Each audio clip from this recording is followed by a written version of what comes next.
Okay, folks are slowly getting into our room.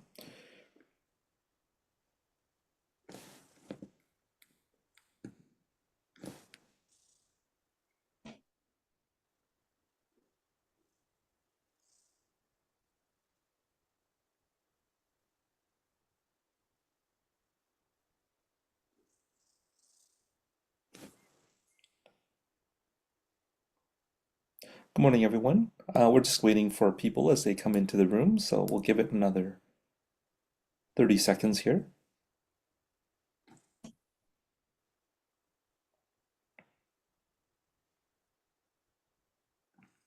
Okay. So welcome everyone to Supply Chain Canada's webinar today on getting started with supply chain sustainability. I know there's a number of folks that we're still waiting to join, and they're probably running a few minutes behind.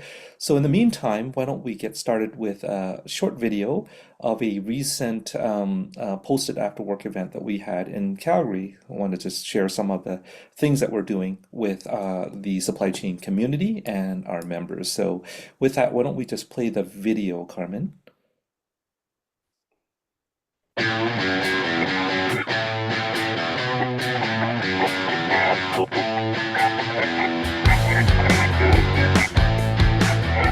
We started this event last year as a way to really connect with our members and hear what's important to you. As the leading voice for the supply chain profession in Canada, we're dedicated to supporting and advocating for our members and the profession. Listening to your feedback helps us focus on the work that matters most. At our Posted After Work session, we got some fantastic ideas. You shared thoughts on how we could improve membership, modernize the SCMP designation, and what you'd like to see at next year's National Conference in Calgary. You also gave us great input on professional development, whether you prefer learning online, virtually, or in person. Your insights are key to helping us design programs that work for everyone. And we talked about advocacy. Outside of education, advocating for our members and for best practices in supply chain is the most important work we do. We're committed to standing up for you and our entire community.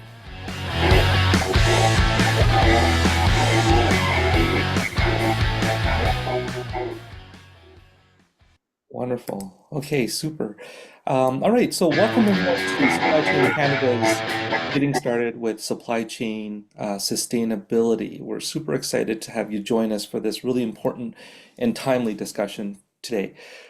As you're all aware, global challenges like climate change, resource scarcity, and social equity continues to take the center stage. And organizations today are under increasing pressures to not only meet their business objectives, reduce costs, achieve greater profits, but then also to ensure that they contribute positively to the world around them as well.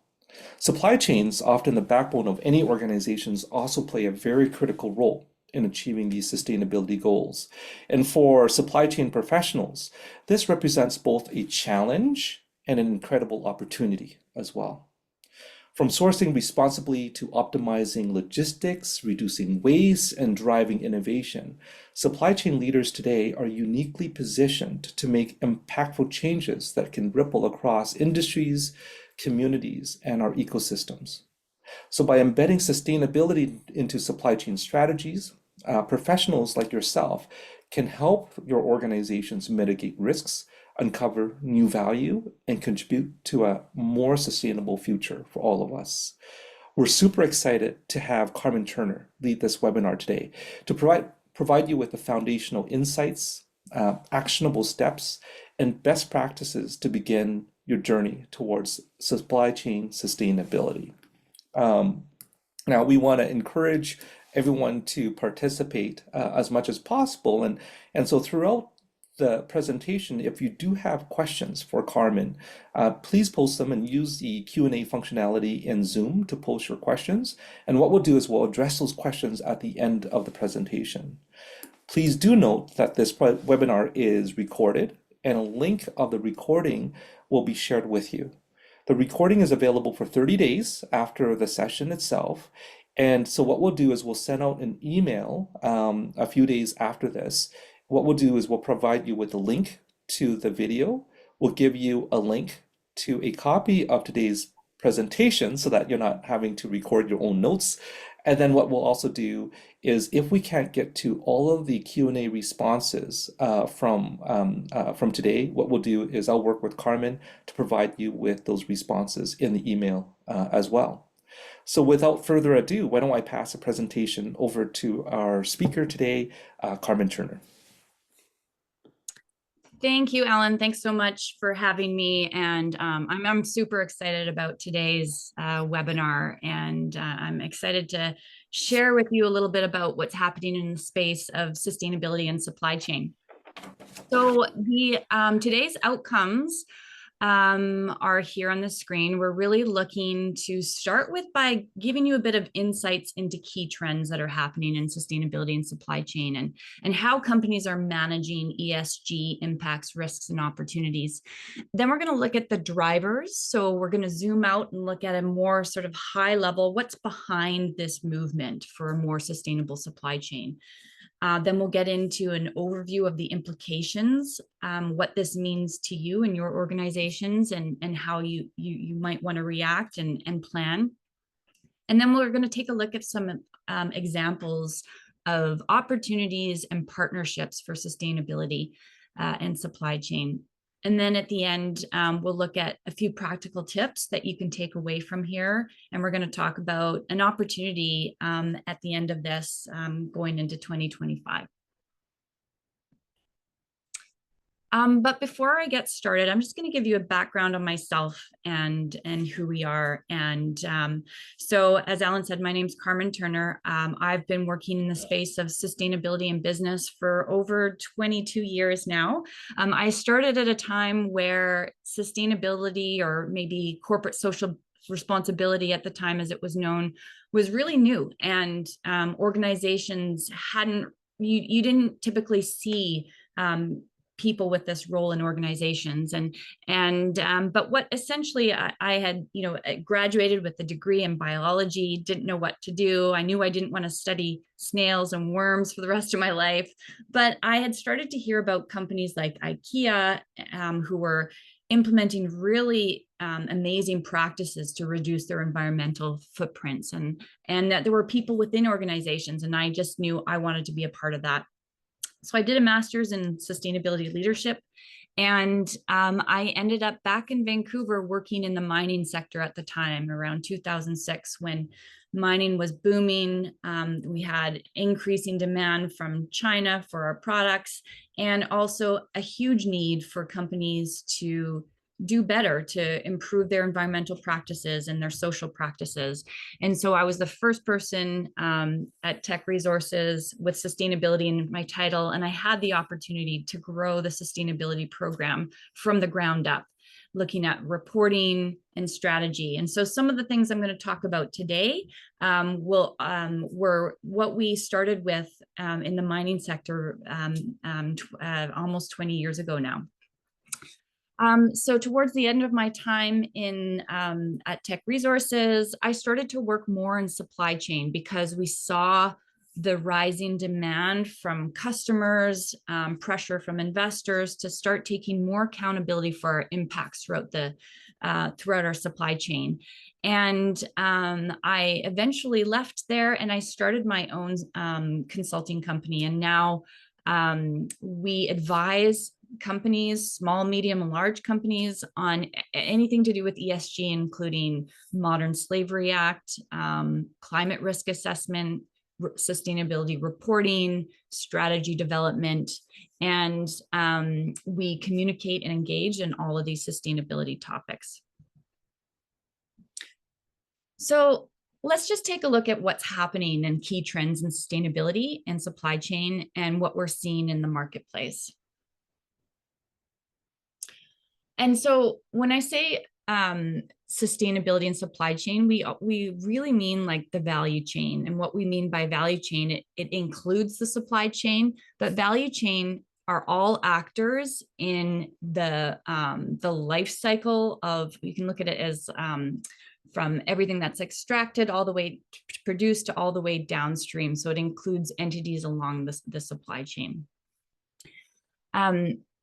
So value chain also includes downstream entities along the supply chain. Sustainability considers environmental factors such as biodiversity, climate change, pollution, social factors like human rights, community development, diversity, and then also governance like anti-corruption, economic contribution like taxes, and then management of suppliers. So these are all factors that contribute to or take away from a company's ability to create value over time. And the reason why there's so much interest in this right now is that some of companies' greatest sustainability impacts actually reside within the company's value chain. So whether it's planning and sourcing or procurement, supply chain production, logistics, or end use of the product as well.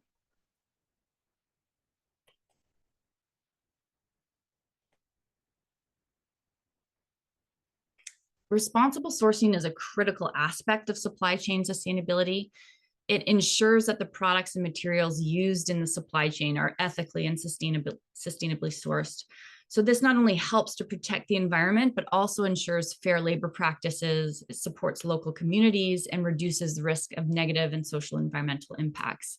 Now, I'm not going to get into the details of the key principles here, but just want to highlight them so you have it in the back of your head. So some of the things that we see that are really important in responsible sourcing include transparency, reporting. Companies are transparent about their practices and they're reporting on it. Ethical labor practices. So these are, again, are topics that are really important in understanding and ensuring that workers are involved who are involved in the supply chain are treated fairly and ethically. Environmental sustainability, as I mentioned before, responsible sourcing involves minimizing the environmental impacts of sourcing materials and products. Compliance with regulations. So we're seeing a lot of new compliance and regulation requirements emerge internationally, particularly out of the EU. And that has implications for companies even outside of the EU. I can talk a little bit more about that later. But we're also seeing collaboration and partnerships along the value chain, which we'll touch on a little bit later as well.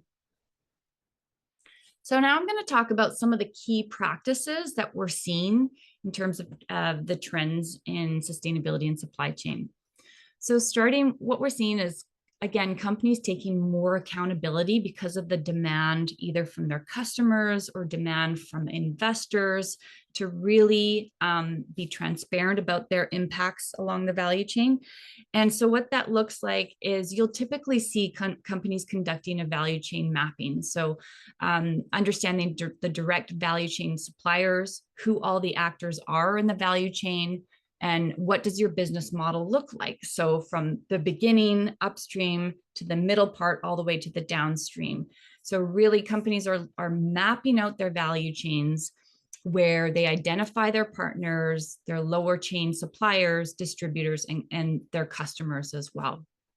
And the reason for this is the map visually represents the flow of materials, energy, what happens along the way, where you may be having environmental impacts, and information with the company's operations, including upstream and downstream activities. So this includes all of that. And we're starting to see regulations that require companies to report and provide in a report a value chain map to be able to communicate to readers of the report what that value chain looks like. They're also mapping their impacts throughout the value chain. So really looking closely at, where are their biggest environmental impacts. And I'm just going to, point to an example of why this has become so important. So if we go back about 20, 30 years ago, this is really first came onto scene, for example, with Nike, right? So when Nike at first came out that they had child labor in their supply chain, at first, it was, their response was that, well, this isn't actually our company. We don't own the factories. They're in our supply chain, but the external world doesn't see that. They see it all as one. And so that was kind of the first lesson that we saw of one of the companies who really had their reputation impacted because of a supply chain issue.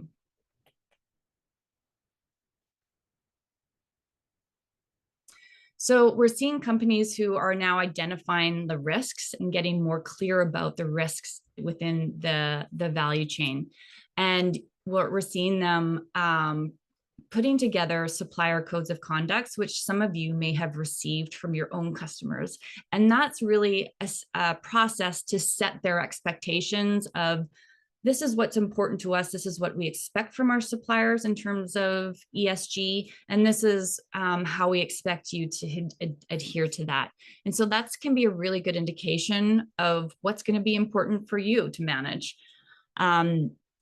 Companies are also developing screening where they screen new and current suppliers, whether that's through pre-onboarding or onboarding. It could be through conducting questionnaires, for example. But essentially, they'll look at a number of different areas of risks by looking at, for example, the industry. Is the industry known for having certain environmental impacts or social impacts? And what are those risks that we need to know? They may be looking at the country risk, for example. So if you're operating in a higher risk country, then that may trigger a certain risk criteria. The product may be have a certain level of risk, or they will look at a history of infractions, for example, safety infractions or environmental spills or something like that. That's what we're commonly seeing in terms of how companies are screening out for new and current suppliers. And then companies are also actively monitoring risks for incidents of, for example, forced and child labor. And we're now seeing this new law through the Modern Slavery Act, which is really emphasizing that as well. They're also embedding practices around, once they've identified the risk, how to manage it. And so they're implementing practices such as grievance mechanisms. So this is where a formal system is put in place, maybe at a factory or within a community, to monitor some of these risks and for stakeholders to be able to come through and report an issue that occurred, or report a concern. So they have these real formalized processes on how to monitor these risks. Go on to the next slide here. So we're also seeing companies practice due diligence as well. So they'll embed responsible business conduct into policies and management systems, and then they'll engage with the supply chain partners on the issue to address certain issues like forced or child labor on the environmental issues such as climate change and emissions. And then they'll engage with stakeholders on the issues to assess and address the risks. We're seeing them put into effect remediation, so preventing or mitigating adverse impacts. They'll formally have a process to provide remediation when it's appropriate as well, especially when we're seeing with human rights impacts, where that's become more of an expected process. And then they've started to assess the effectiveness of all of their practices in managing the supply chain too. So they'll have a suite of key performance indicators related to the actions that we take with respect to addressing, for example, modern slavery. And then they'll track these KPIs and they'll often report them to their board of directors.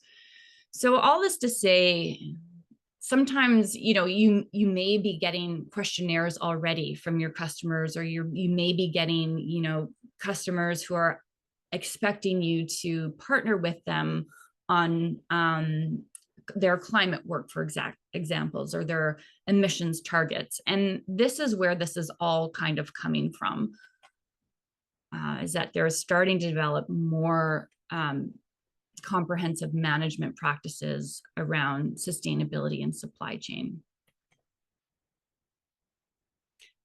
So if we take a look, we pause here, and I know that's a lot of information, and I didn't want to go too deep into it, but let's take a step back and really take a look at where is all of this coming from? What are the drivers behind this movement where we're now seeing a lot of the key problems actually in the supply chain, right? And we're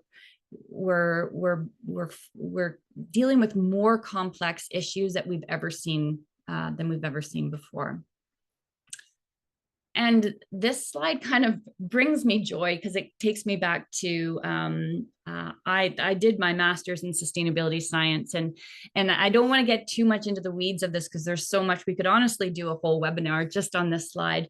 But what this slide really tells us is that this is life on Earth, and there are certain rules that help the and principles to how life on Earth sustains, right? Like how we can sustain in perpetuity, right? And so there are key things that are happening where we're disrupting key cycles of the planet. So whether it's we're physically degrading natural cycles through degradation of nature, or we're introducing persistent compounds foreign to nature that don't break down anymore, and they build up in nature and in our tissues as well as humans and other animals as well. Or there are relatively large flows of materials from the Earth's crust that are now accumulating in our closed system. Or whether people are now not able to meet their basic needs, right? We're seeing increasing inequality. So what does all of this mean? Well, this was the first study to capture in a comprehensive report called the Planetary Boundaries Report. And I remember this came out in 2009, right when we were developing the sustainability strategy at Teck, which was it was a pretty forward-thinking strategy at the time, because we were one of the organizations that was talking about the science of sustainability and limits to the planet and how that might impact society and companies within society. So this report, where leading scientists were able to quantify the limits of the planet in the Planetary Boundaries Report. It outlines the ceiling of what the Earth is capable of withstanding when it comes to pressure on key systems like land use change, freshwater use, biodiversity loss. And so for the first time in a comprehensive way, it was able to quantify what those limits and thresholds were and where we were passing those limits already as a planet. And then shortly after the Planetary Boundaries Report, and so yeah, some of the thresholds have been passed, such as biodiversity loss and climate change. We're approaching it, and we're almost passing that. And so the implication of those is that they are impacting other systems. So climate change and biodiversity loss, like they impact each other, right? Like it's a cascading effect. And so shortly after the Planetary Boundaries, we had a report out from economist by the name of Kate Raworth, who provided the social side, because we have to include the social side of this as well. And so what that looks like is a social foundation of things that are required for humanity to safely live on the planet. And both of these were incorporated into really important practices today, such as the Sustainable Development Goals. And it was information that the world, whether it's companies, governments, can use to help understand where we are today and where we need to go, and how we create sustainability over time as a society. And so these are some of the key problematic trends that are driving this, right? This demonstrates, the world population, for example, is increasing over time. We're seeing real GDP increasing, and at the same time, we're seeing pressure on water use. We're seeing tropical forest loss, ocean acidification. So all of these sort of indicate that there is a pressure on the system that we've lived in and that we've we've for billions of years been able to call our home, and now it's having impacts. It's no surprise that it's having impacts on society and business within society. And so this represents the idea that it's kind of become, our system has become a funnel where we have increasing pressure over time. So we're likely to see increasing regulations. We're likely to see increasing poverty and inequality. We've seen increased crime rates, pollution, increased land degradation, and competition for resources and food agriculture. So we can think about this in terms of, well, what does this mean to us, right? What could the funnel mean for your business? What are the new business realities that you're likely to see? And what are the key disruptors in business too? And then also opportunities. So if this means that we're transitioning likely to a net zero future, what are the possible opportunities for business models, new partnerships, new ways of doing business? So in response to this funnel, we are seeing, that the world is responding. So everything from the financial side of things, this is, another driver is that the banking system, financed emissions are driving enhanced disclosure requirements around the world. So we're seeing banks and access to capital changing. So the Net Zero Banking Alliance, for example, is an alliance of some of the largest banks in the world, where all of the banks have committed to the Paris Agreement, which is net zero by 2050 or sooner. So they have made a commitment to transition the operational and attributable greenhouse gas emissions from their lending and investment portfolios. And they have committed to align them with the pathways to net zero by 2050 or sooner. So that's going to implicate the companies who are borrowing money from them. And the banks are now requiring disclosures of scope 1, 2, and 3 emissions. And so for those of you who aren't familiar with the term scope 1, 2, and 3, it's basically direct emissions, your indirect emissions, and then your upstream and downstream emissions throughout the supply chain. So this is why you may have also received, requests from customers around your own emissions, and do you have the data? All this to say, banks and insurers will need to collect emissions data from companies that they lend to or insure. They want data that's going to be reliable data, and that's verified data as well. And then they're also going to be asking them to participate with them or to work with them on aligning with their transition plans to net zero by 2050. The capital markets too, ESG and climate disclosure requirements. We're seeing so many new sustainability disclosure requirements emerge that are becoming mandatory, particularly out of the European Union with the new CSRD comprehensive set of regulations for sustainability reporting.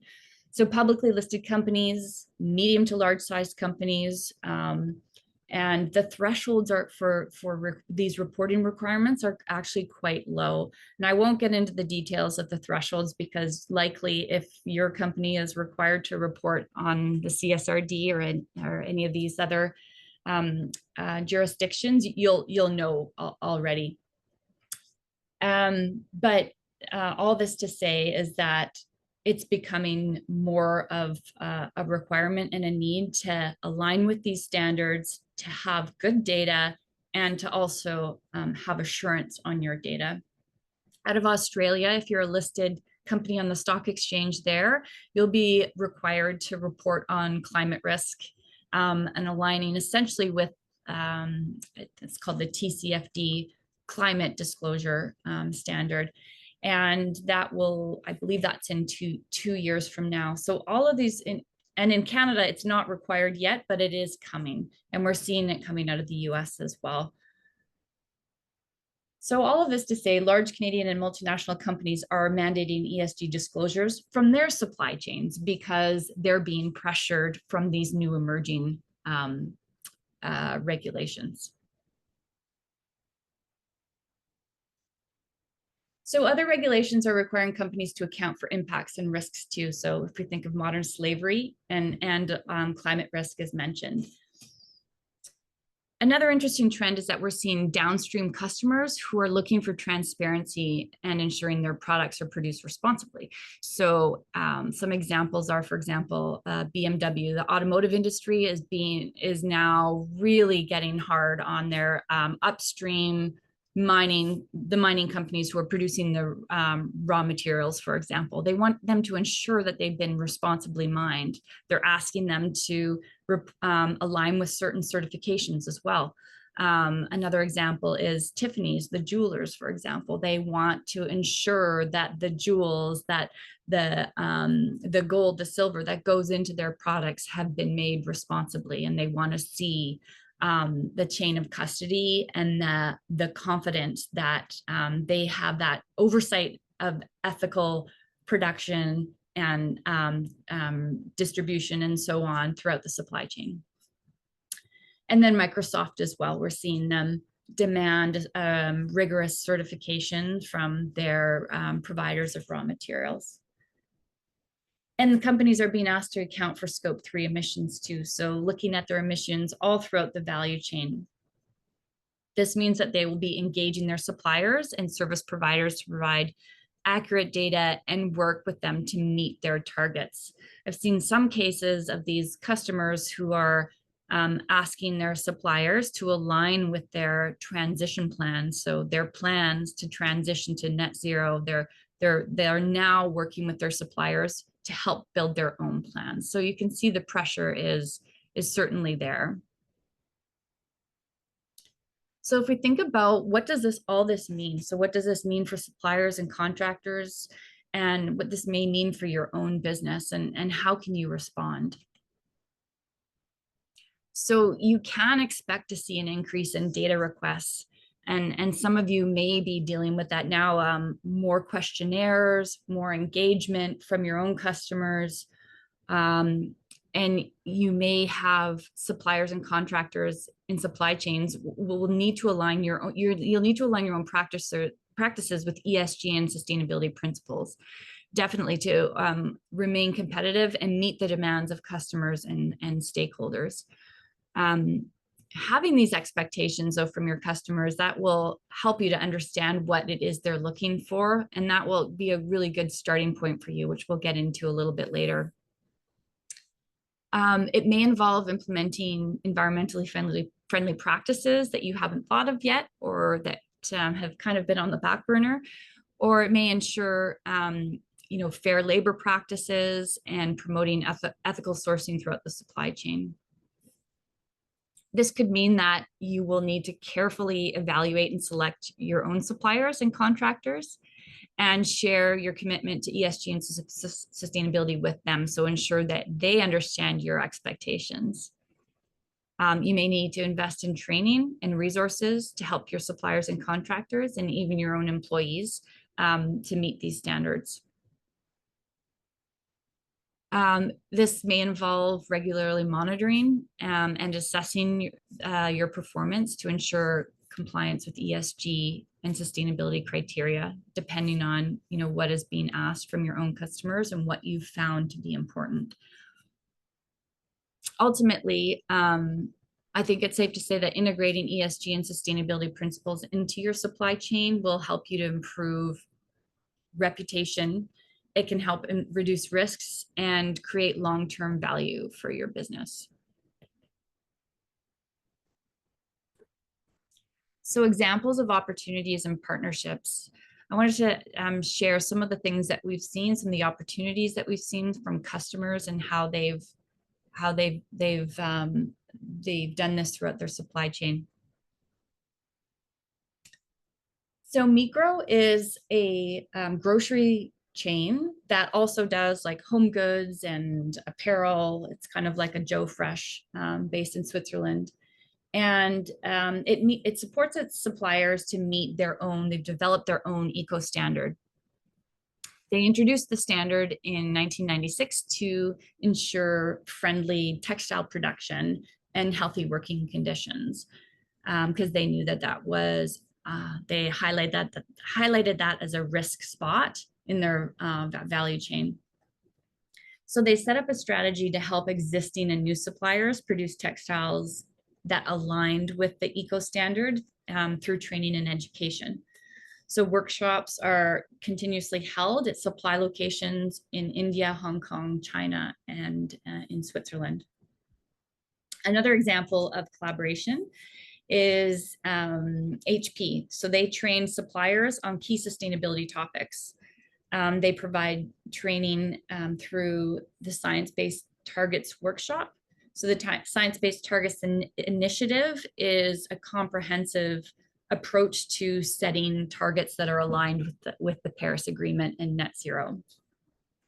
And they have Responsible Recruitment 101 training, industry-specific water management and reporting training, and they also have a 2-day on-site worker well-being ambassador training program.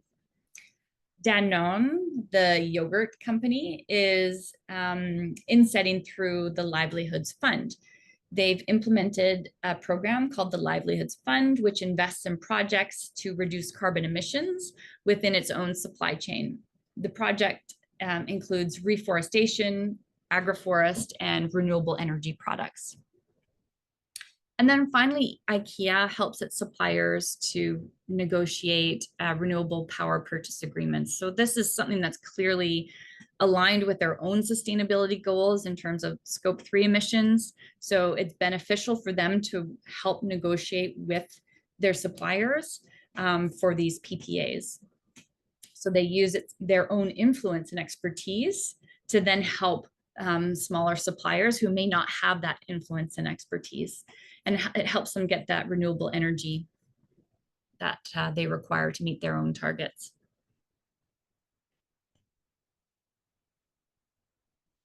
So a little bit on how to get started. So prioritizing your own sustainability practices. I know this can feel like a lot to think about, but honestly, like the sooner that you can start to really see, okay, if there are 3 things that we do this year, what are those 3 things? Like the sooner that you can start to prioritize that and think about your own practices, the better you'll be. And my one piece of advice always for companies is just get started. Like just get started.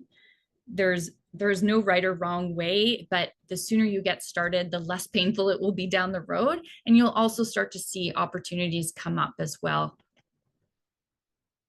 So I always say to understand your customer, what your customer expects, because that's an indicator of a sustainability issue that you should be paying attention to. So are you currently completing questionnaires from customers, or are you have you signed off on supplier codes of conduct, you know, in the onboarding phase or the pre-evaluation phase? Has there been any kind of assessment of your own sustainability, safety practices? What environmental and social topics are covered in these engagements? And what are you required to do? So potential contract clauses. So that's a good way of making almost like a list of your topics that you really want to be aware of and flag. Another good way to get started is by conducting a sustainability assessment. So evaluate your own current supply chain and practices and identify where sustainability can be improved. Like doing a sort of a gap assessment will help you understand, like, where are you going, where are you currently, and where do you want to go? This could look like, this could look at like including energy use, waste management, your transportation methods, and then supplier relationships. The third area that you could start looking at is setting sustainability goals. So define a clear and measurable sustainability goal for your supply chain, such as reducing carbon emissions, increasing recycling rates, or sourcing materials. And these are kind of just all ideas to start get you thinking about things that you could possibly do. Engage in your own suppliers, so working closely to communicate your sustainability goals and expectations. Having your own policies is likely something that your customers are already asking for. Like, what policies do you have in place? Implementing sustainable practices, so reducing packaging waste. So again, just getting started, optimizing your transportation routes when you think about reducing emissions, and then sourcing materials from sustainable suppliers themselves too. And then finally, you want to be able to monitor and measure your progress too. So track and evaluate your progress towards your sustainability goals, and develop key performance indicators to measure the impact of your initiatives and how far you've come.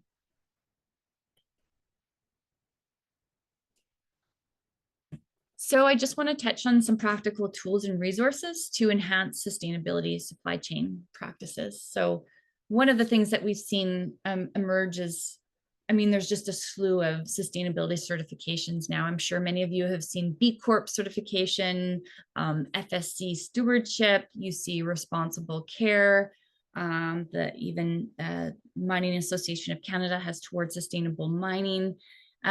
So all of these certifications, there are many to choose from. They do help, but it would be, I would want to consider, the positives and negatives of each one before you choose a certain certification to go for. For example, if you have a lot of customers who want B Corp certification, then that might be a good thing to go for, especially since that's a pretty tight network and they tend to support companies that are in that B Corp bubble.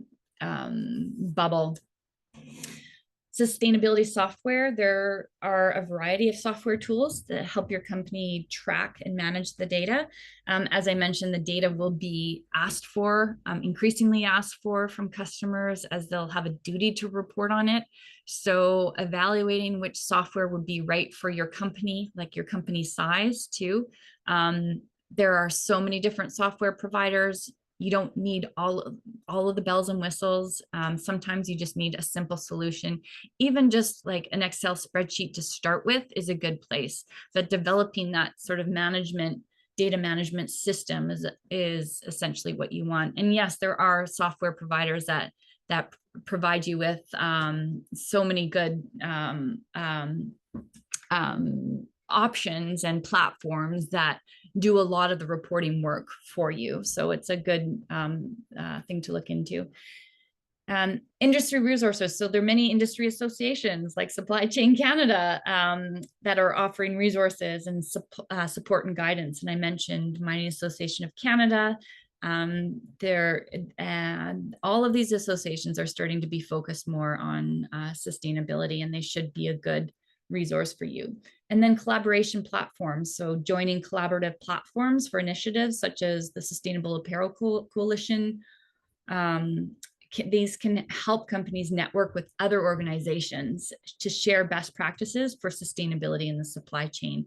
It's so much easier. It can feel a little bit lonely if you're just out there doing it on your own, but the more that you can connect with other companies and understand what are other companies doing, how are you solving this solution, who's the software provider that you're using, what consultant are you using, like having anyone in your network who's also focused on this can be a tremendous resource. Which I think is a great transition into questions. That's really all I have today, but I really wanted to save time for any questions that you have on sustainability, and I'd be happy to answer that. Yeah, thank you so much, Carmen, for all of the insights and giving us that perspective in and how we can all get started with sustainability. At this point, I do encourage all of our participants to pose their questions in the Q&A function within Zoom. And while we wait for some of the questions to come in, Carmen, one of the things I hear a lot is so as part of that is how do I get started and how do I know what is most important now. The one slide that you shared there with all of the the environmental impacts, the social equity impacts. It's so daunting, right? Mhm. And so how do organizations best prioritize? And I guess through the lens of um, individual supply chain leaders like those attending this session, how do they get started in understanding how do you prioritize what's most important? Mm, that's a really good question. And there's no right or wrong way. But what I would say is look for what your customers are asking for. So if it's about safety, spills, environmental spills, or if it's about modern slavery, child and forced labor, like I would look at what the customers are asking for, but also look at industry, what typically is an important issue in the industry. That's a good indicator. I would look at maybe your own infractions. Where have you had challenges? And then start with those. Also, anything that's been in the news, media, that has come up as an issue with your own company, with a peer in the industry, a competitor, that's going to give you a clue. But then you can go through a more formal process, which is called a materiality assessment, which you're seeing companies do now for reporting, but also for strategy purposes, which helps you because, as you said, there are so many different issues. But doing a materiality assessment will help you to determine what's most important to your stakeholders, what's most important to your company, and what's going to be the greatest impacts, risks, and opportunities in your own company as well. Thank you.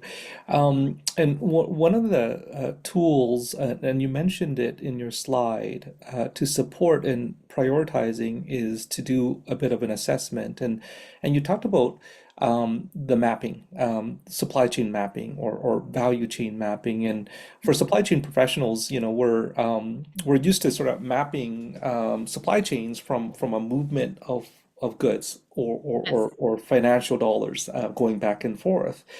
And so when one looks at this from a sustainability lens, do you have any recommendations on how we ought to be looking at this from a value chain, and how do you map from a sustainability lens? Any advice?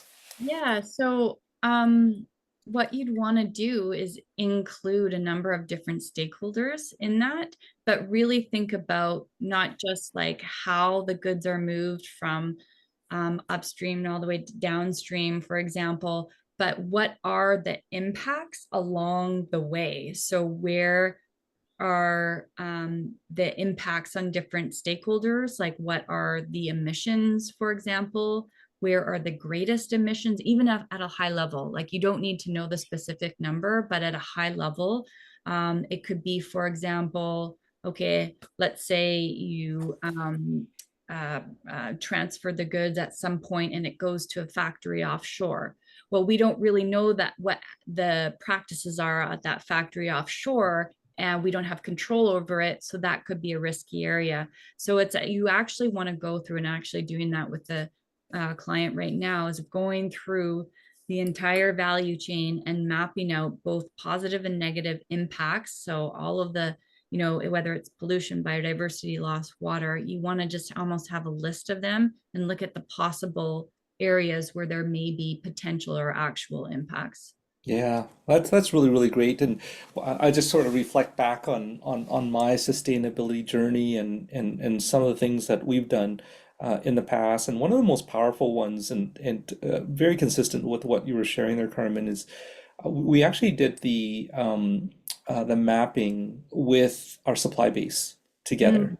Mhm. And so bringing senior leaders from our organization, sitting down with senior leaders within our supply chain, and then having multiple supply chain partners all sitting together, and then we basically sat around a table and we mapped it. together.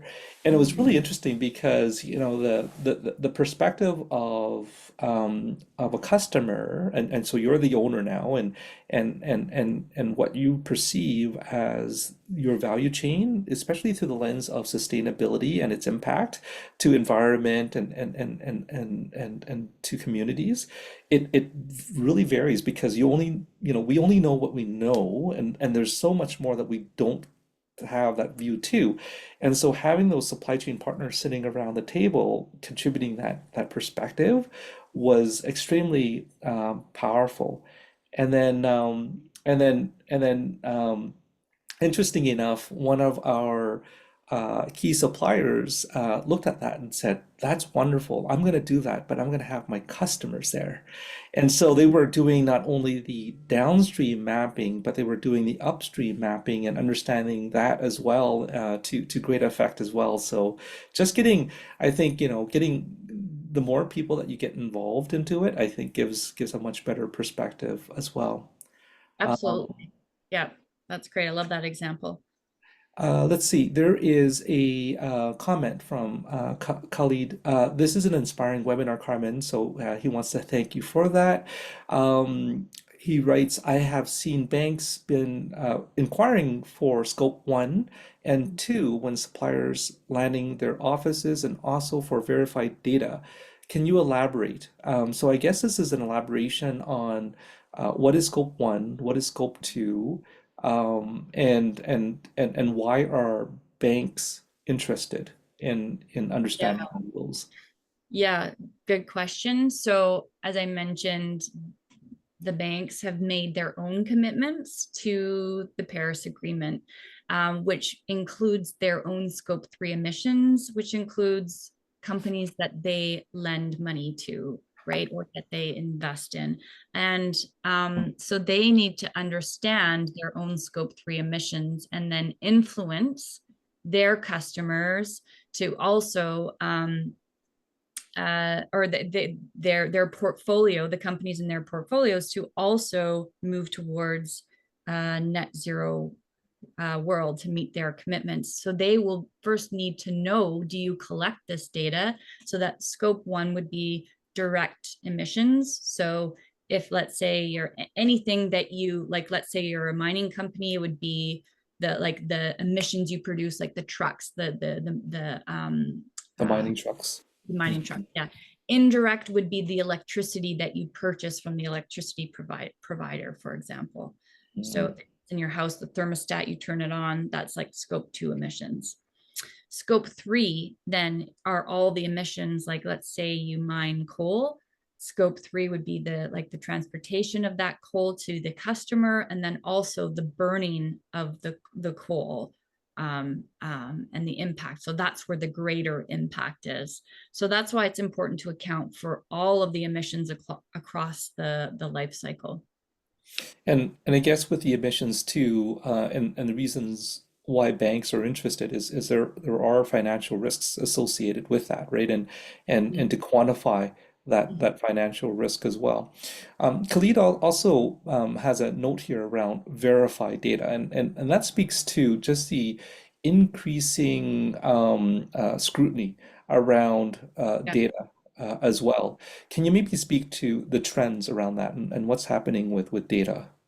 Yeah, so they want to make sure that the data is reliable. So they want to have an external, they want the data to be externally assured, which usually is limited assurance from an assurance provider.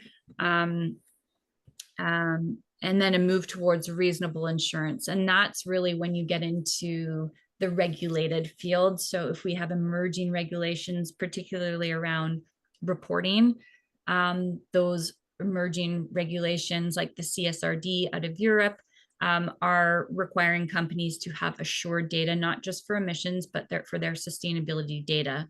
And that is, I mean, a whole other challenge. But again, you have to start somewhere. So limited assurance is really the letter that comes that says there's nothing that comes to our attention that we would consider this to be not true, kind of thing. And then to more reasonable assurance is like more more scrutiny in the assurance process. Excellent.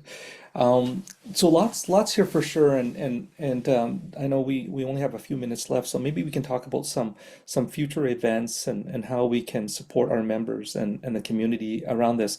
There is a quick note as a footnote to this question page here. I'm reminded that CPD will be added. So for those in Alberta and actually BC, if you're a designation holder, CPD will be credited to you automatically.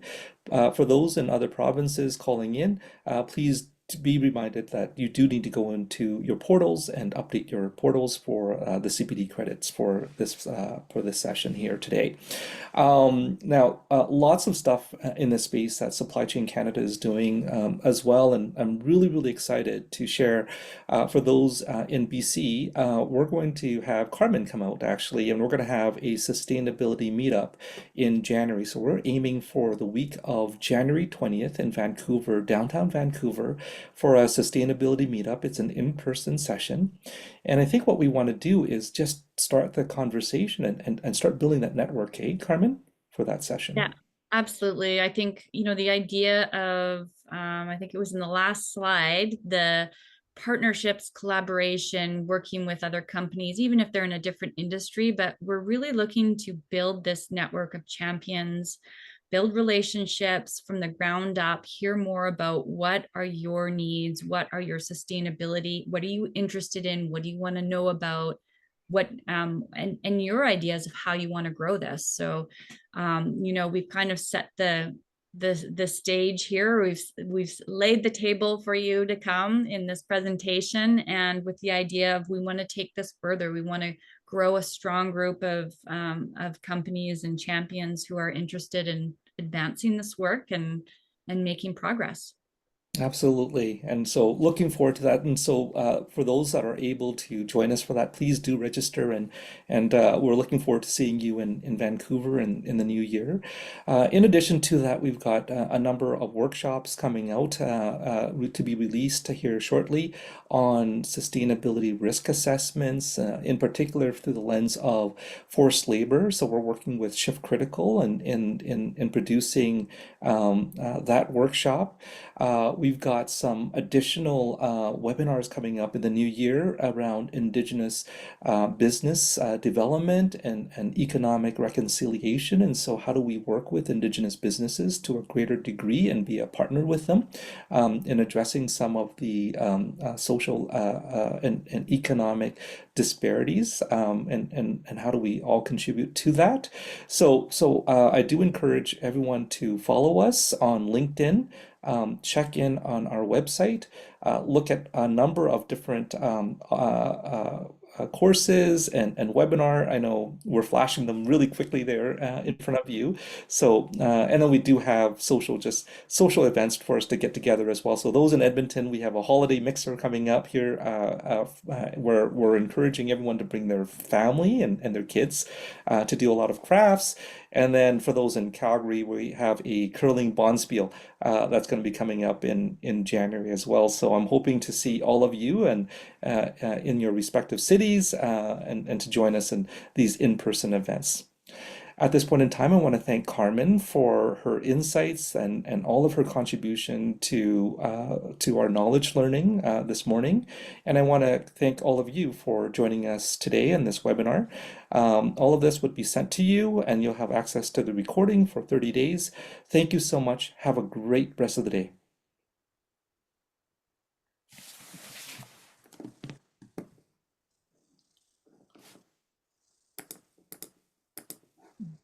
And we'll stop the recording on that jigger. Super. And then what we'll do is we'll end the session, Carmen, and I'll send out